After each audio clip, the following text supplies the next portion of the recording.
When I was 5 years old, my mother dumped me at my grandparents' house and said, take her or I'm leaving her in a dumpster. I don't want her, I can't do it, and I'm walking away.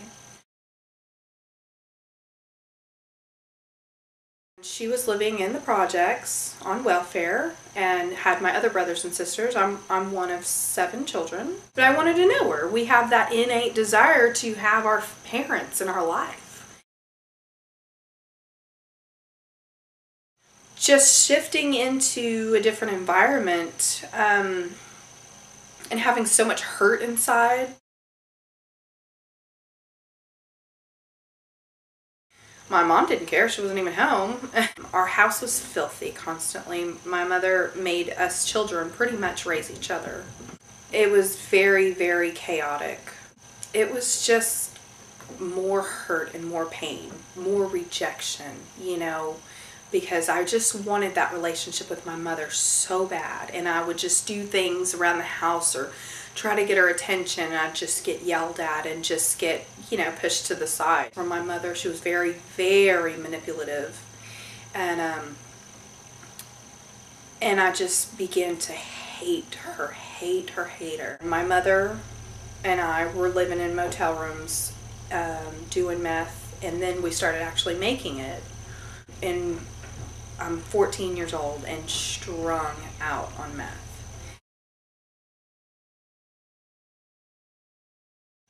During that time, my counselor suggested that I contact my father. And my father hadn't really been there. They came and visited me. They took me to their home. Him and my stepmom, they pretty much welcomed me with open arms. When my mom came by to see me, she promised that she would be there. It was her own mother's funeral. And she said, yes, I'm going to be there. And just by the look of her, I knew that it wasn't going to happen. And she didn't. She never made it to her own mother's funeral. And they said, well, we can't send you back with her.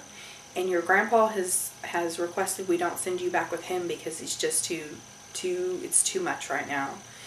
And so they had told me either CPS is going to have to step in and take you or your father.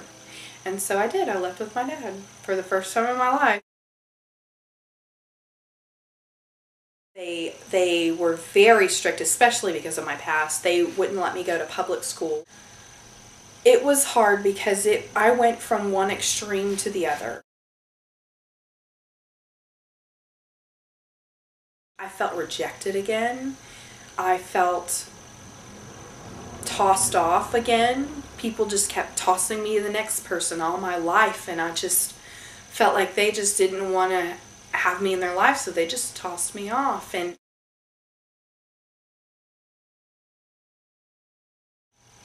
nobody was there in my life that I loved.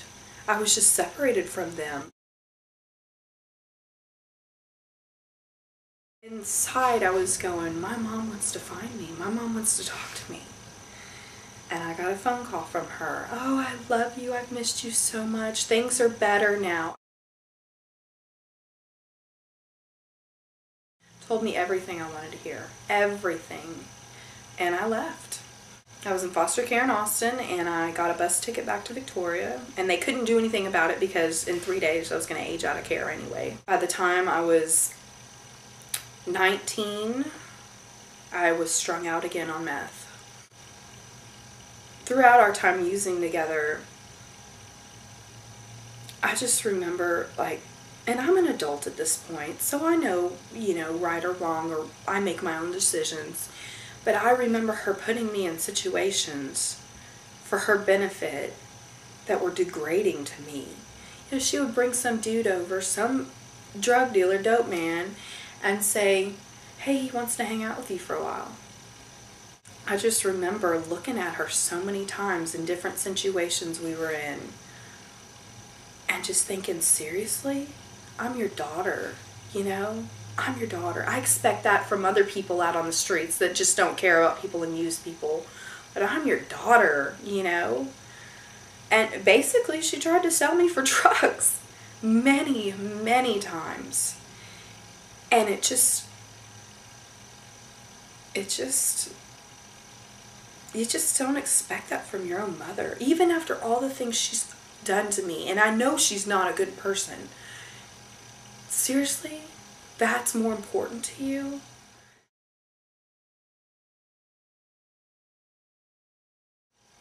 She had gotten arrested again and sent to prison again.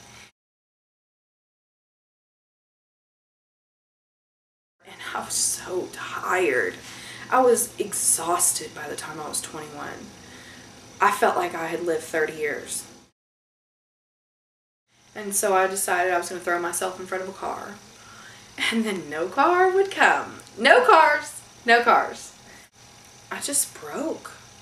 I thought, I can't even kill myself right. I can't do anything right. And I literally, I mean literally, physically got in the grass on the side of the road and I got on my knees. And I said, God, I said, you let me die, God. You let me die. Or you let me live another way, because I can't do this anymore. I can't do this anymore, God. So you let me die and let it be done with, or you change it, because I'm done. And I got up.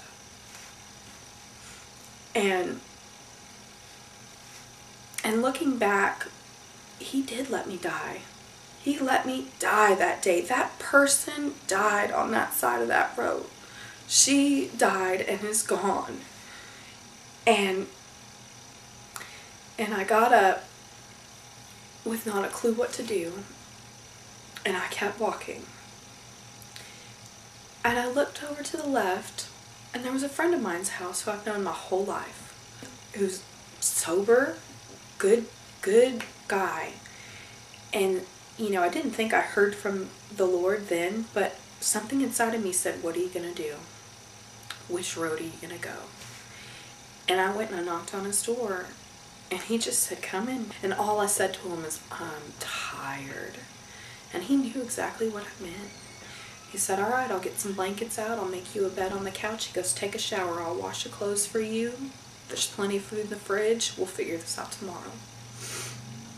And for the first time in years, I felt safe.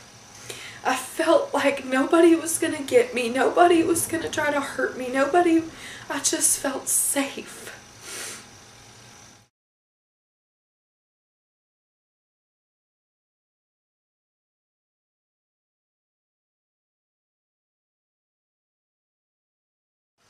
I don't have anywhere to go, and I want to live different. I don't know how, but I want to learn how. And it was so nice. They were like, you get your own room. And I was like, my own room? My own room? You know, because I've been sleeping on the floors of crack houses and couches if I was lucky. Perpetual Help 'Em is just a great place where women really, we help each other so much. If it wasn't for the other women that lived here, I don't think I would have made it. You know? We really encourage each other. We're really a family. And I hadn't had that in so long. And that's just what I wanted. I just wanted a family. And I remember sitting down all together at the dinner table and eating dinner, and just how important those moments are. And how important it is that somebody wants to just hang out with you. Not for what they can get from you. Not because they think they can get in your pants. Not because they can use you in any way, but just because they want to hang out with you as a person. I started working and started feeling important, started feeling responsible.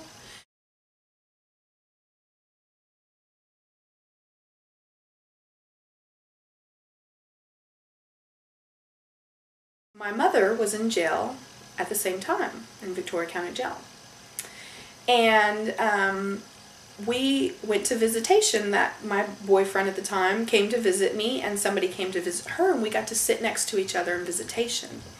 And I got to give her a hug and tell her that I loved her, and she got to see me actually sober and hear that I was doing well. And that was the last time I saw her alive. I don't think I was done. I want to come back. And I started going to the church I currently go to. somebody got on the microphone and he goes, "This is for Bonnie. Bonnie, where are you?" And I was like, "I'm right here." And he goes, "God just wants to know that you're beautiful. You are a beautiful worshiper and you're a beautiful person." And I just lost it. I just cried and cried and cried because for so long I had been called horrible, horrible things. You're a whore, you're a slut, you're a tramp, you're worthless. And for somebody to tell me I was beautiful, just, God was lifting me up and building me up and molding me and changing me and growing me. And at some point I said, man, what if God does have something better for me? And at some point I got worth and I got value. When I walked in that hospital room, in the prison hospital, she was still in prison, so we got to go through security, there's bars everywhere, you know, and we go in there, and I just looked and I was like, that is not my mom. She was on life support. My aunt said, well, what do you want to do? Do you want to keep her on life support? We prayed about it, and we prayed over her, and we did. We took her off life support, and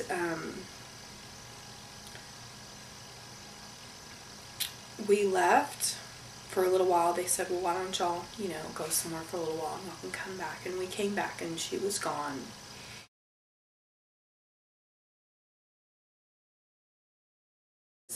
I don't know if I can do it any other way. And so I knew that it was going to happen while I had this support, this love, this encouragement, you know, and I knew that nobody was going to let me just get depressed or just, you know, people were going to walk me through this, and they did. We get to pour out our hearts in this place, and we get to get great advice and encouragement, and people are going to tell us the truth even if we like it or not.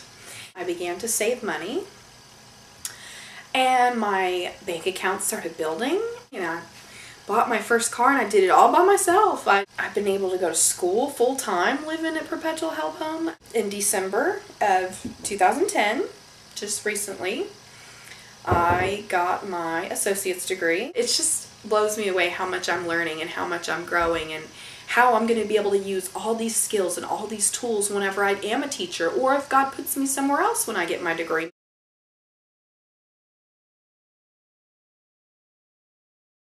I was talking to somebody about that the other day, and the same person I was talking to this about has now decided to recruit me for the Junior League. Just so much that I had never done until I came to Perpetual Help Home and until I got saved. And it's like I was dead until then, you know. It's like I've only been living the last 3 years. Like I've only been alive for 3 years because all these new experiences, and I've just been alive.